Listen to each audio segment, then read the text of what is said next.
Alright, welcome everyone, Semblance of Sanity. I'm Caleb. I'm Jacob. And we're here for Chihayafuru, Season 1, Episode 8. Alright, we got our fourth member. We got two guys, we got two girls, we got the method I am poetry, and then we've got the studious nerd. Awesome. So who's gonna break up this quartet? Yeah, we need something wild. We need something crazy. We need someone who's going to be incredibly good at, like, doing the, passionate scouting alongside Chihaya. Yes, a student of Chihaya's. Ah. Oh, someone that's attracted to Chihaya, just brazenly, just like in love with her. Just sure, yeah, just, I think that's yes, it. yes. Just Chihaya's like, if you want, to eat lunch with me, you have to play in my club. And this person's like, absolutely. Oh, that's a good point, because we have two people in the club, and that would have joined the club. And none of them are crushing on Chihaya. That's too strange, yeah. Yeah. Who's Taichi gonna bond with and be like, yeah, well, yeah, first time, It's sorry, but you're in for a long and painful road. And then it's the whole thing of like, oh, Arata's like, there, about 4 prefectures that way, or 4, Right, if it ends up being something where it's just like, oh, and we have a transfer student, then it's like, oh, okay. Okay, that's our 5th, I guess so, yeah. But I would love to see a very off-the-wall character for our 5th. Yeah. But y'all, without further ado, let's get into this. Yes!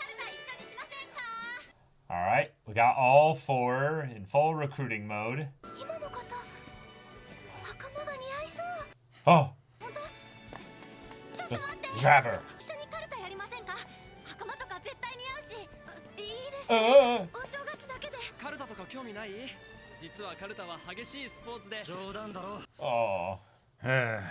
No luck.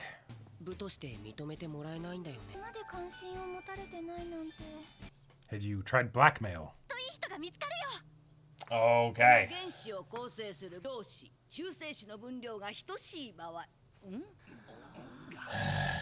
Uh-oh. Someone get me a ruler, please. Saved by the bell.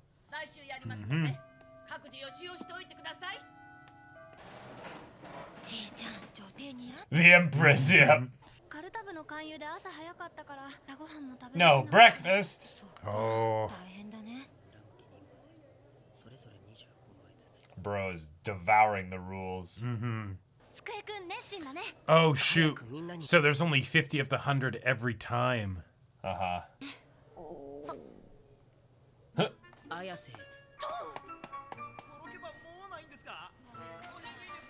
I don't think that'll be enough, hun.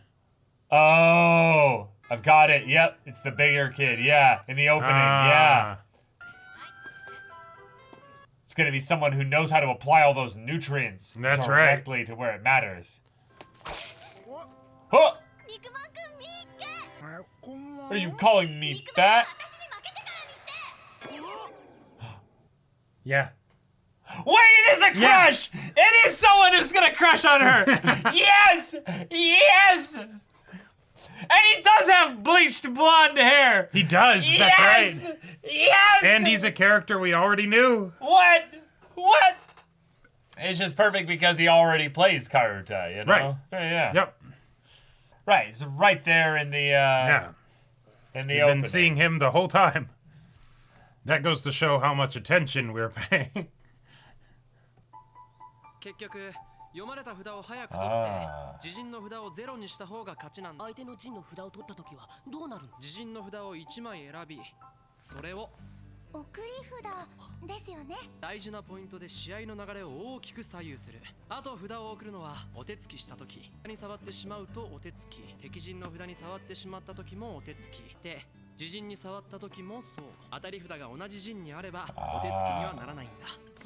That's a strategy then.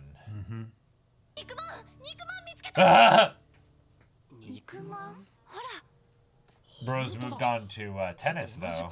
Yep.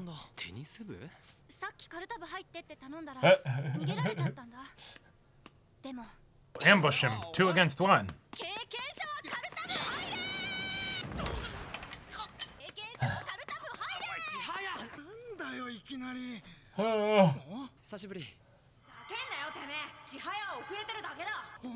Oh! 私どうしても肉まんくんに。西田だよ。 Yeah. Hey. さっき断ったろ。西田、カルタやめたの？ Calling me Porky isn't gonna change my mind. Right. なんかやってたっていいことなんもないしさ。ダサいし。 Nice. そんなことないよ。中学でもずっとテニスやってたんだ。続けるつもりだよ。よく似合ってるよ。だろ。 Uh-huh. Yeah. やるんだったらカルタ会に行くよ。 Right. わざわざ部活でやらなくても。肉まんくんが入ってくれたら強くなれると思うんだ。無理。 Oh, nice. Huh. Rip. 肉まんじゃなくて西だな。じゃあ。ちょっと待って。もういいよ、あんなやつ。太一。 Alright, is there anyone else at school that's played Karuta before?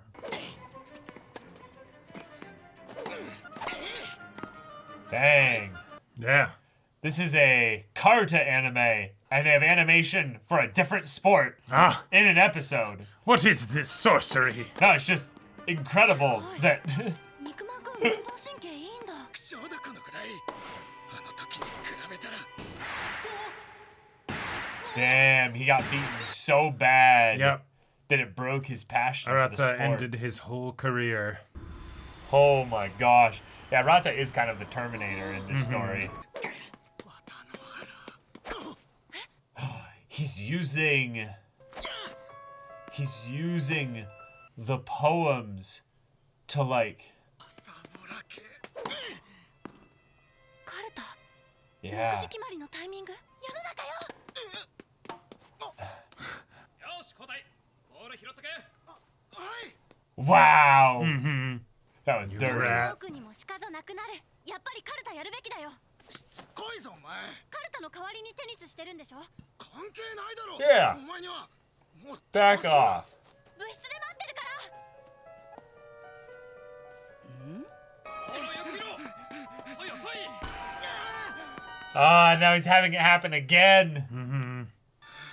That's just because His he's getting mojo was thrown off. distracted. Yeah. Yeah. His mind's somewhere else. どうした、西田。大丈夫か？あ、そう対します。もう、そうか。じゃあ次、2年生。読まれた札がある陣地の中であれば、当たり札と違う札を触っ上の句が途中まで同じこの2枚。世の中はと世の中よ。友札って言うんだけど、5文字目まで聞かないとどちらの札が当たり札かはわからない。こんな風に同じ陣にあればの2文字を聞いただけで Yep. 一気に払うことができる。 Yep. なるほど。 I was wondering when that was going to come up. 相手にだって取られや Because すい。 there's no rules about hitting 友 multiple 札が cards as long as 陣 one に of them 揃 is って the いる right 場合 one. は Yeah. 片一方を相手に置く。陣を分けちゃうのも一つの戦法。肉まんくん。西田だ。 He is here though. 入部しに来たんじゃねえから。 Mm-hmm. どんなことやってるかと思って見に来たら。この二人はまだ初心者なんだ。肉まんくんが入ってくれたらレベル上がるよ。俺一人レベル高くてもしょうがねえだろ。 Huh? そんなにすごい Bruh. 方なんですか。全国2位。 Wait. 小学生の時だけど。 Oh. 俺たちみたいのがいくら努力したって綿や新たには勝てないんだ。 That name again. 頑張れよな。俺もテニスで頑張るか待てよ。ら。なんだよ。千早、お前西田と勝負しろ。千早はずっとカルタから離れなかった。努力し続けたやつがどんだけ強くなれるか自分で確かめてみろよ。それとも負ける勝負はやらない初心者の千早にギリだったもんな。たらわかんないか。そんなわけねえだろ。肉まんくん。カルタしよう。 My name is Nishida. Come on. Yeah. その勝負で俺が勝ったら You'll leave me alone. 二度と俺に付きまとわない。肉まん1ヶ月分もな。 Easy. 大友よ。 But if I win, you have to join the club. Sure, sure, but that's never gonna happen. Right. 暗記時間終わり。よよろしくお願いします。何言わずに昨夜この花この歌を読み終えたら試合開始です。今を春べと月見れば Dang. 浮かりける Dang. 綿の腹やそしばかけてすごい。千早ちゃんから3枚練習。 Yeah. And those seem to be on her side too. Mm-hmm. Or at least more than one of them did. 思ったら体が軽いや。テニスも役に立つのかな。おいおい千早笑ってる余裕ないぞ。 Oh, is she letting it be close? そうい She え doesn't ば want to beat him. いつも勝つと褒められてたっけ Like too thoroughly. Oh, Maybe. cool. ええぞ優勢 Ah. Positive reinforcement is a wonder. 全国大会優勝だなただただ楽しくて始めたカルタ Yeah. いつか勝つことだけが目的になっていく Whoa. That's where you go wrong in League too. Then you found the kingfish. The current flowed the other way. Chotomate. Wait. 才能の違いってやつを思い知らされただから逃げ出したカルタから Whoa. 残りは西田君綾瀬15枚いつの間にと集中しろ流れを変えるんださすがにうまい Dang, yeah, he got one way on that side too. さあどの札を送る送り札ですね。友札が気になるかよしわかりやすすぎ見事に読まれました。今こと今はの友札を渡って取るつもりだったんです。さっきのあれか Oh, close. Swept it right out from underneath you. 西田君が逆転した1枚差後半に強い千早が押されるなんて戻ってきたこの感覚よかった。肉まんくんがカルタを嫌いになってなくて。 Yeah. それより約束を忘れんな Yeah. だから絶対負けない。止めぬ玉ぞちり Chihaya. ととぎす Whoa. ちぎりきな Whoa. Whoa. So quick. Oh, She she is just really turned good at on those the one gas. 多分千早には次の音が聞こえる札があるんだよ抜群に感じがいいんだ次の音 How? Yeah. 知人残り5枚敵陣4枚前半に分けた今が読まれてもいい頃だ敵陣の今知人の今知人来い知人来い今はた来た And she still got it. He's just like, wait, Bro. how? 取れねえかくそカルタが好きなだけのこいつに Just happens? Is that how it is? 俺もこいつみたいにカルタしてたのかありがとうございました。すごいし。 Dang. Yep, A it was 2-card close. difference. Yeah. 西田 Yeah. 俺たちと一緒にカルタ部やらないか俺だけじゃ千早の相手にならないんだ強い相手じゃないと おい大地、 What's he ご thinking? めんね肉まんくん。でも楽しかった。ありがと西田君あなた早退したはずじゃなかったこんなところでサボっていたんじゃないでしょ Ugh. どういうことかちゃんと説明なさい俺テニス部やめます Whoa. カルタやりたいんです Whoa! Just like that? 西田君本気なのってこいつら俺がいないと部にならない俺やっぱりカルタが But you wouldn't just It do it still for has them, my though, heart. right? Yeah. テニスじゃカルタの代わりにならないんですわかりました Now, 退部届早めに出しておきなさい very short, professional, and To the point. we've done it. でも入ってやる代わりにマシマこいつに俺のこと Yeah. 肉まんって呼ぶ Yeah. の Yeah. やめてくれ 'Cause that's really ridiculous. だから肉まんって呼ぶな I've been asking you all day. う。肉まんくん。いいともリベンジしてやる肉まんって言うなって Okay. There So he is, doesn't necessarily have a crush on her. No. No, No. not really. but there is that like compulsive need when someone beats you at something and you're like, no, I shouldn't have lost that game. Yeah. It's the no, we are doing this again. Yeah. One more match. Yeah.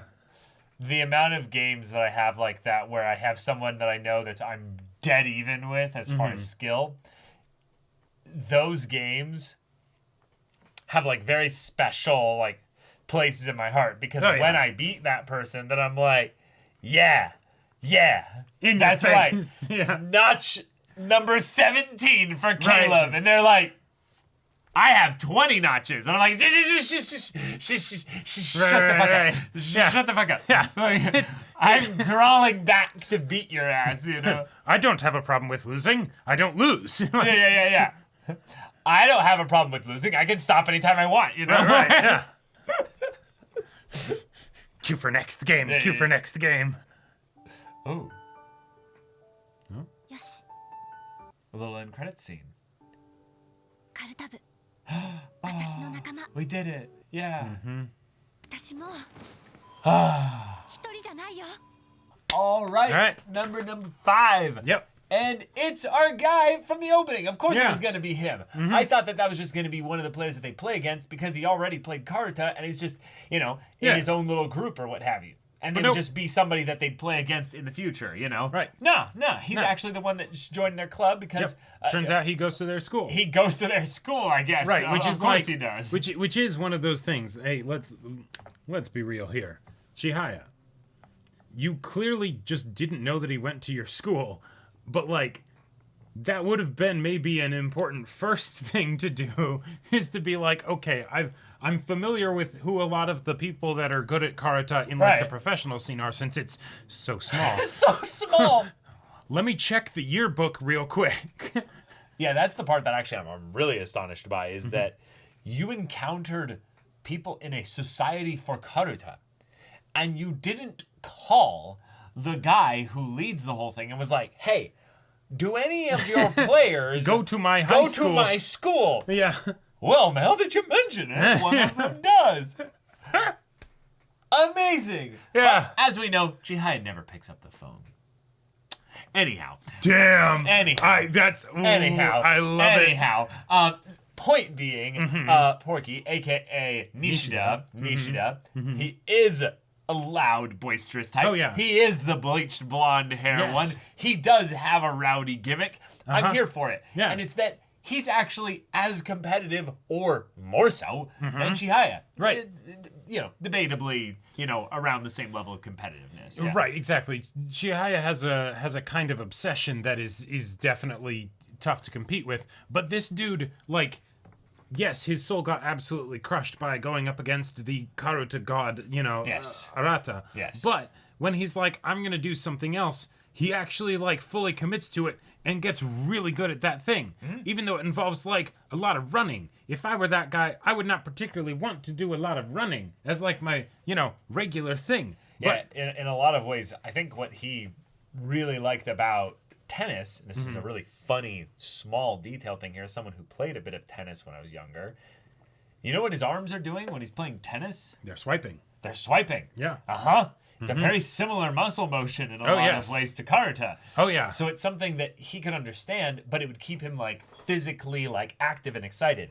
And, hell yeah, the chunkier guy is actually pretty strong. Yep. It's not that, just because you have a little bit of extra weight, you can't be strong or fast or what have you. That's some bullshit. I have seen people be like, oh yeah, they could drop another 20 pounds and still be pretty healthy. Yeah. But no, underneath that, they're like backing. Like, they're like, So one of my favorite bits the strongman build, Right. But, he's still a kid. Yeah, so right. And he's not doing a powerlifting thing or anything, right? But one of my favorite lines of prose from a book about, like, that whole thing is from The Lies of Locke Lamora, where it's like, it's talking about, like, a passage of time sort of montage, with, like, a friend that was, like, a chunkier friend. And then he started getting taught by, old dude that taught him to fight. And a sort of alchemy started to happen underneath the surface. Where suddenly it was like, wait a minute. But it's just like, sometimes that just happens. Yeah, he's not necessarily going to look like he's physically fit or strong. But then you, like, see him move and you're like, wait a minute. Right. Like, bro can activate those muscles and that body and just be like, boom. boom, like really fast. Yep. I'm really excited for him to be in the group because I feel like he's going to bring a little bit more energy that the other two characters don't have.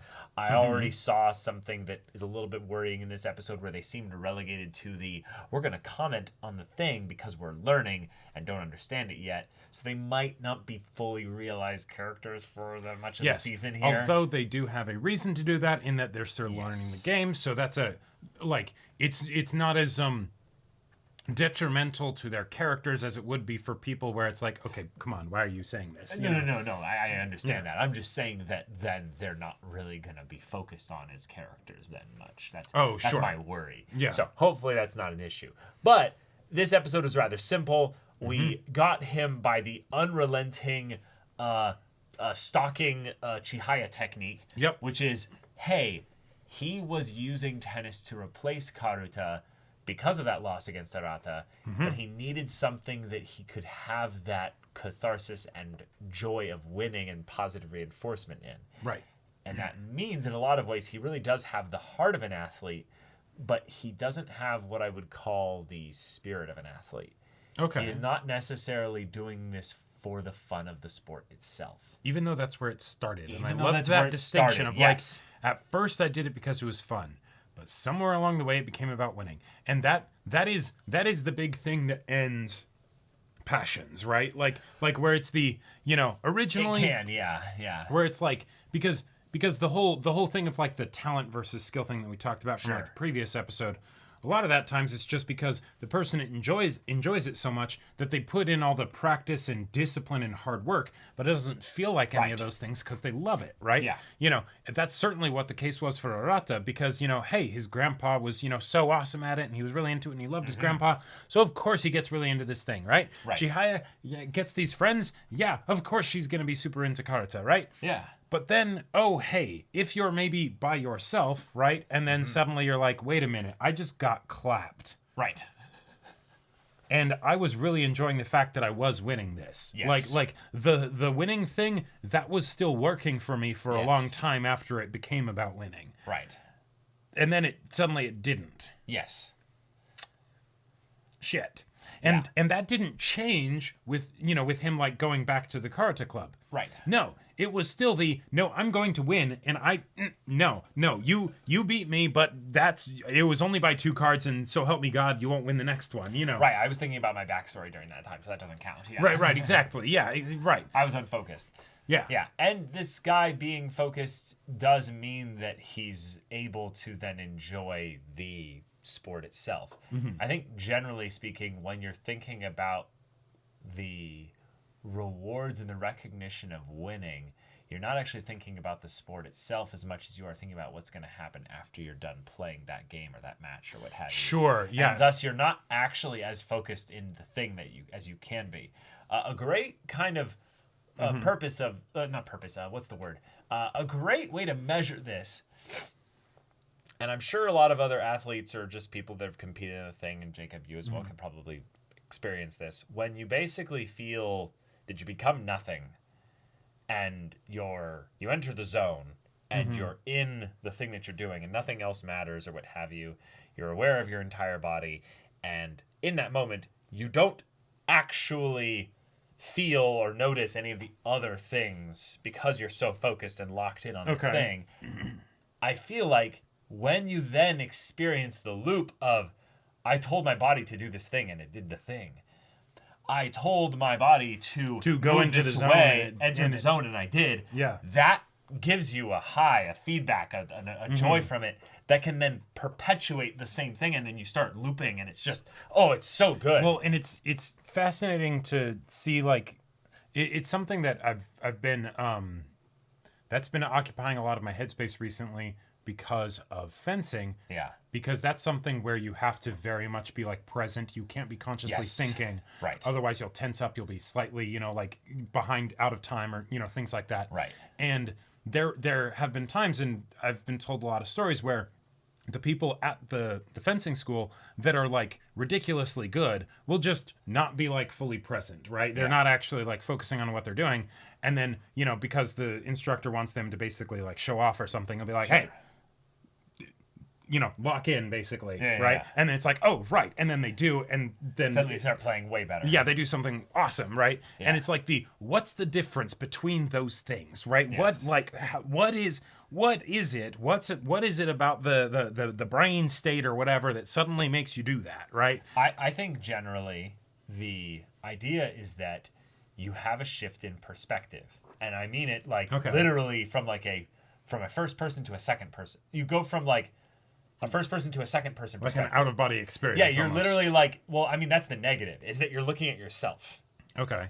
And if you're looking at yourself from the how am I looking and doing right now, then you're not actually focused on the thing. Right. Because you're Yes. leaving that and you're looking at the ways in which other people are looking at you. You're looking at the way in which you could be failing or doing something Am wrong I doing or this better. right? Or yeah. Exactly. And so you basically end up approaching the I as you. But if you leave that and you maintain that first person, I am here, this is all I have perspective. Don't think, just do. Right. Then you don't care about any extra perspectives because you are just aligned with whatever you can see, whatever your senses feel. And Chihaya is probably super tapped into that, which is why she just completely goes unconscious after she stops a game. Right, because she's actively using all of her senses. She's just in that state, and then you Right, know. and that takes a lot of energy. Sure. That's one of the things that I think I said this earlier in one of the previous reactions, but that's why chess players who go through large tournaments and stuff will burn insane amounts of calories, even though they are sitting still. And there's nothing about chess really, even in the games that are timed and everything, that requires a lot of fast movement until maybe the last 30 seconds of the game. The physical, drain of it is entirely up here. Right. Yeah. Right. And they're churning calories. Yeah. Well, and like you'd think that they were running crazy hard or something. Well, and that was brought up not because it wasn't chess, but it was shogi in March Comes in Like a Lion. Yes, because it's just chess. Right. It's basically just chess, Yeah. And they'd bring that up of how it's like, oh yeah, it's a ridiculous number of calories. Take these little protein or sugar.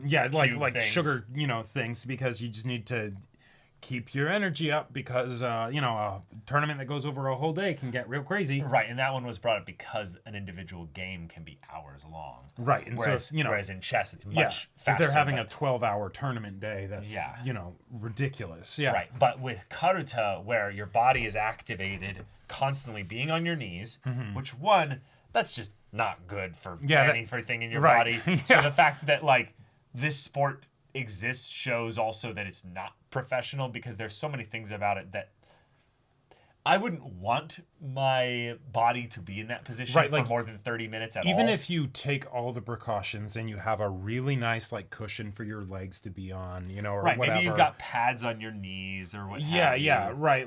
You're wearing special socks or something. Right. You are on your hands as well, so it's not entirely on the knees. Still. Yeah. No, let's not. No, thank you. And then there's the physical stuff with it, in addition to being a mental game. Right. It's just ridiculous. So the fact that he came back, because he does love the sport, and playing with her was enough. Chihaya also knew that, and that's why she was like, hey, no, don't try to bring him back. I saw the moment when he fell in love with the sport again. He's already been in the bit. game. I know how much it would suck to lose that game, right? Because we were both trying so hard. If I was him, that would be infuriating, right? Like so that he'll loss be is back. still bouncing around in his head. And I loved that then the tennis coach, she comes here and is like, hey, you lied. Like, you said you were going home. That's precious practice time that we might have wasted on you by thinking you were going to be here the whole time. Yeah. What are you doing here? Right. And he's like, yeah, sorry, I'm quitting the team. I know what I really want to do and what really gives me joy. And maybe it's because, and this is maybe another thing that's really important to understand, Karuta, he started playing it when he's pretty young. Yeah. All things considered. Right. He was second in the nation as in grade school. At the age of them and Arata and all that. Right. Which means then that he probably got started similarly around the same time as Arata. Yep. That's a logical deduction to make. Yeah. But because he got such positive affirmation with it, which is something that, you wouldn't necessarily get, even if you were good, you could have people who be like, why don't you do something else? Sure. that means that in a lot of ways his attachment to Karuta is just because it was first. Right. And there's something really special that I think could get missed in a show like this, is that when you have someone who's really, really young, and they have even the slightest bit of passion towards something, they're probably going to drop that thing in a year of their own accord. Oh yeah, and a year would be regardless of whether you push them with encouragement or not. Right. Why not encourage it? Yes. On the chance that they have that point where they come back to it 3 years later or 10 years later, and they're like, for some reason, I really like this thing. Well, and if you remember, the whole thing that got Chihaya so obsessed with Karuta, like, yes, she, played with Arata and all that, and they became friends. But it was when Arata was like, oh, your name, this is your card. Yeah. And she managed to actually, like, get it. Yeah. Right? It's like, oh, yeah, okay. It was a really cool, powerful memory that was associated with the positive feeling of having done something with that. Yeah. Yeah. Yeah. And I think that a lot of times the things that we might even call talent, or the things that we call like passion or what have you, are really just applied force and energy from a really personal memory. Yes. That you had a positive because association with. It at the beginning it might be arbitrary. Oh, it just happened to be first. Yeah. But once it happens, it's not anymore, right? Like that's it. Now it has its own identity and thing, and its own special little address in your heart, right? Like it's and it doesn't really leave.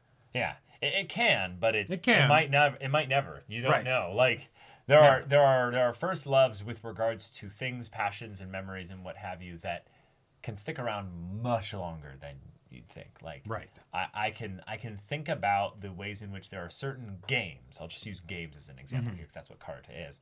Certain games that because I was taught them at such a young age, and I was taught them to proficiency, I then had multiple aspects of my life's direction changed because of those games. Sure. And that's kind of crazy to think about. And I'm not just being like hyperbolic here. Speaking in hyperbole here. Like some of those specifically like shaped other passions that like kind of spiderwebbed out of those things. Oh yeah, I remember very specific bits of positive encouragement I got around certain things that ended up being big passions in my life, and if not for that bit of encouragement, that wouldn't have happened. Like one of them for me was writing, because this guy helped me go through a little reading pamphlet at one point when I was how to read. Basically, when I was a wee lad, like 3, right? Yeah, I was like 3 or something, and now it's like a bunch of 3 or 4 letter words, and he was like, okay, but I think you could handle these 5-letter words. And I was like, whoa, but those look pretty big, And I was like, no, they're just pieces of 2 or 3 letter words. Yeah, just string them together. And it's like, oh, okay, and then it's like, oh, yeah, reading is fun. Yeah. I get told that I accidentally nice things when I read. I accidentally broke down syllables in a way that made him able to bite-size them as syllables when I barely knew how to read. Right. At, I guess if you were 3, then I would have been 7. Like 7. So, so I actually was decently proficient at that point. But then at that point, it's like, oh, okay, and I ended up, well, what do you know? Reading a lot more because I ended up getting that bit of positive reinforcement, right? Yeah. And then within about 5 years from there, he was reading Lord of the Rings. Yeah. I'm not kidding. Within 5 years of learning to read, the guy was reading Fellowship of the Ring. Now, maybe didn't understand every single word he was half reading. Half of my vocabulary as a young child came from Fellowship of the Ring. I'm like... I thought it was Biblo. It probably just ended up being that way because you just learned so many new words. I thought it was Biblo for the longest time instead of Bilbo because I wasn't looking that closely at the word. And I thought that because I'd heard about the stories, I thought that Gandalf was Gimli. And I'm like, who's this wizard they keep talking about? Do you have dyslexia? No, I just read Fellowship of the Ring at 8 years old, and there's some large words. It's like, okay, I get you. Yeah. No, that's a good first experience with something is powerful. A good first experience with something is very powerful, and a negative first experience, or not a negative first experience, but a negative experience at an early point in your passion can really impact it in a dramatic way. This kid's in grade school, and he thinks he's so awesome at this thing, and then this other kid comes along and destroys him. Yeah. Who wouldn't be like, all right, well, this isn't exactly. That wasn't fun. Maybe let's try something else. To use the story of mine, I thought I was going to be really good at chess growing up because I was taught very early. Sure. I was taught very early. I was given a chess book very early. Yeah. I studied it very early. When I was 11, I went into a chess tournament. And I got paired up with 6 and 7-year-olds. I won. I won my bracket. Yay. I won with 4.5 out of 5 points against 6 and 7-year-olds. And my brain told me, oh,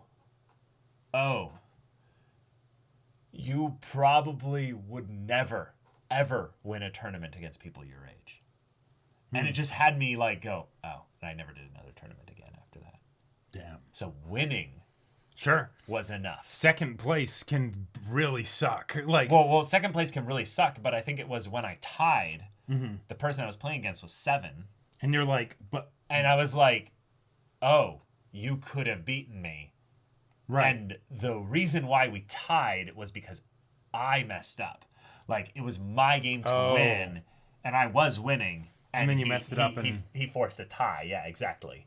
So, yeah. Yeah, and that's... And it was fun because actually I think the game went to the end game, like the very end game. And it came down to a forced trade. And basically I didn't have the material to win after that. Nice. So it was like, oh, cool. Yeah. GG. That's it. That's Yeah. it. And it was just like, good game. And I won the tournament for like, there was like 6 or 7 brackets of like skill or what have you. Right. And since I was basically at like a level where they were like, okay, assuming you've never been in a tournament, but based on your proficiency or what have you, they drop you in at this level here. And it was pretty below my skill level, I would say. Sure. Because I did win basically every single match except the one that I tied. But because I was playing against people that were basically on average about 7 years old, it was like, oh, Yeah. okay. I wasn't good enough to play against the... Yeah, there were 2 whole brackets above me of other players and stuff like that Right, were right. playing. And Yeah. like 2 of the other people in our club were playing in those, and they didn't win.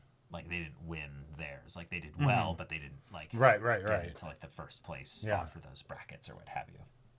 But yeah, something to get into. But y'all, thank you so much for watching this episode's reaction and discussion. If you want to see the next episode's reaction and discussion right now, though, go check out the link in the description below for our Patreon and get on early access there. You can watch full-length timer reactions there, and all this comes with Discord access, so you can chat with us in the community there about this show, about anime in general, and also be sure to check out our Twitch channel. See if any of that interests you. We'll see you there. But until then, we're Semblance of Sanity. I'm Caleb. I'm Jacob. And we'll see you all next time.